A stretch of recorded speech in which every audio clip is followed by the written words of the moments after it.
থেকে প্রণাম জানাই।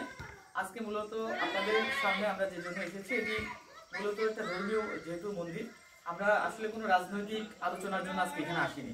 বা রাজনীতি যেহেতু তিনি এখন অসুস্থ অবস্থায় আছেন, জীবন মৃত্যুর সন্নিকটে, তো তার জন্য সমগ্র বাংলাদেশের সকল সনাতন সম্প্রদায় নয়, সকল ধর্ম মত বর্ণ কামনার জন্য একটি প্রার্থনা। তো এই জন্য আমি বলছি যে এখানে মূলত আমাদের আসলে রাজনৈতিক কোনো মিটিং না, এটা হচ্ছে তার সুস্থতার জন্য এসেছে। এবং আমাদের মাঝে এখানে উপস্থিত রয়েছেন আমাদের এই শ্রী শ্রী, সেজন্যই তিনি আজকে আমাদের এই ছোট্ট পরিসরে হলেও এত বড় আয়োজন আসলে আমরা করতে সক্ষম হয়েছি।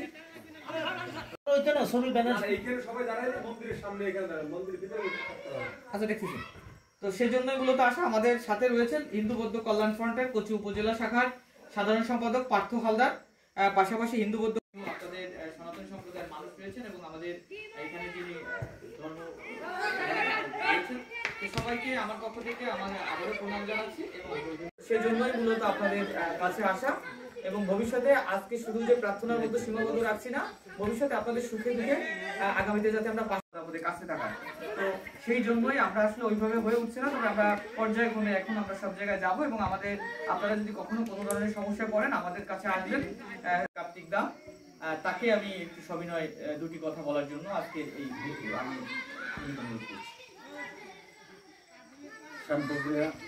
সার্বজনীন রাধা মাধব মন্দিরের কামনা করছি এবং সামনে যে সংসদ নির্বাচনে যাতে উনি সুষ্ঠুভাবে সুন্দরভাবে অংশগ্রহণ করতে পারেন, আমরা দ্রুত আরোগ্য লাভ করেন এবং সুস্থ হয়ে ফিরে আবার আমাদের রাজনৈতিক নেতৃবৃন্দ তো জনগণের সেবার জন্য আমাদের উনি সেবা করতে পারেন, দেশের সেবা করতে পারেন, করতে।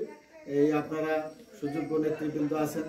আমাদের এই মন্দির দেখেন, এখনো আমাদের এই মন্দিরটা টাইলস করা হয়নি। তারপর সামনে যে নাট মন্দির আমরা কোনো রকম করেছি, এটা যাতে আমরা ভবিষ্যতে পাকা করতে পারি। আমার সংক্ষিপ্ত বক্তব্য শেষ করছি, সবাইকে ধন্যবাদ।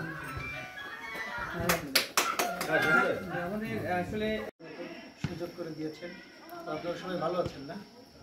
আর আমি আপনাদেরই পাশের মানুষ, পাশের সন্তান। আমার বাড়িও কচুয়া থানার ভিতরে নরেন্দ্রপুর গ্রাম, আমি থাকি বাগেরহাটে। অনেক ইতিহাস এবং অনেক ঐতিহ্য এবং অনেক নজির উনি রেখে গেছেন আমাদের জন্য, বিশেষ করে এই কাজগুলো করেনি। যাই হোক, আমি ওই কথায় নাই গেলাম।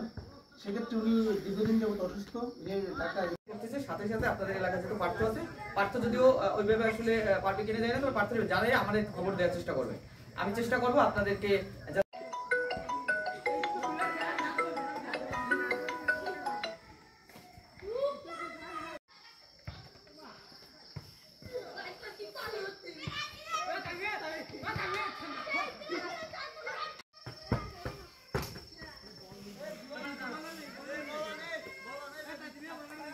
রায়, জেলা হিন্দু বৌদ্ধ খ্রিস্টান কল্যাণ ফ্রন্ট, বাগেরহাট জেলা শাখা সদস্য সচিব। আমরা এখানে আসছি আজকে মূলত তিনবারের প্রধানমন্ত্রী অসুস্থজনিত কারণে বাংলাদেশ এভারকেয়ার হসপিটালে ভর্তি আছেন। ওনার শারীরিক সুস্থতার জন্য আমরা এখানে আসছি। আর আমরা সনাতনী সম্প্রদায়, আমরা বিশ্বাস করি, আমরা গণতন্ত্রে বিশ্বাস করি এবং আমরা আমাদের নিরাপত্তার জন্য আমরা চেষ্টা করি। আমরা এই নিরাপত্তার জন্য আমরা সাবেক তিনবারের প্রধানমন্ত্রী উনি যাতে কোনো সনাতনী সম্প্রদায় আমরা ওনাদের সঙ্গে সামিল হতে চাই এবং আমরা পাশাপাশি এও বলতে চাই আমাদের নিরাপত্তা সর্বপ্রথম আমাদেরকে যারা নিরাপত্তা দেবে আমরাও তাদের পাশে প্রতিশ্রুতিবদ্ধ, আমরাও তাদের পাশে সারা জীবন থাকবো। সবাইকে ধন্যবাদ। নমস্কার, আমরা এখন রয়েছি মূলত শান্তপুরিয়া শ্রী শ্রী রাধা মাধব মন্দিরে। আমরা এখানে মূলত তিনবারের আমাদের সাবেক যে দেশ নেত্রী ছিলেন, প্রধানমন্ত্রী ছিলেন বেগম খালেদা জিয়া, উনি দীর্ঘদিন ধরে অসুস্থতা রয়েছেন, কিন্তু সম্প্রতি তিনি বেশি অসুস্থতা অনুভব করায় তিনি এখন বর্তমানে নিবিড় চিকিৎসাধীন অবস্থায় রয়েছেন। আমরা চাচ্ছি যাতে তিনি আসলে সুস্থ হয়ে আবারও ফিরতে পারেন। এজন্য আমরা ইতিমধ্যে আমাদের এখানে যারা সনাতন সম্প্রদায়ের মানুষ রয়েছে তাদের নিয়ে প্রার্থনা করেছি। প্রধানমন্ত্রী দেশের নেত্রী খালেদা জিয়া বর্তমানে তিনি শারীরিক অসুস্থতা আছেন। আমরা শানপুকুরিয়া আমাদের সার্বজনীন মন্দিরের পক্ষ থেকে ওনার আরোগ্য লাভ কামনা করছি, উনি যাতে দ্রুত মুক্তি কামনা করছি। সবাইকে ধন্যবাদ। এবার একটু আপনি কৃষ্ণ আমাদের শানপুকুরিয়া রাধা মাধব মন্দিরের পক্ষ থেকে বলছি। আমি বাসন্তী বিশ্বাস, তিনবার, এবং উনি অসুস্থ।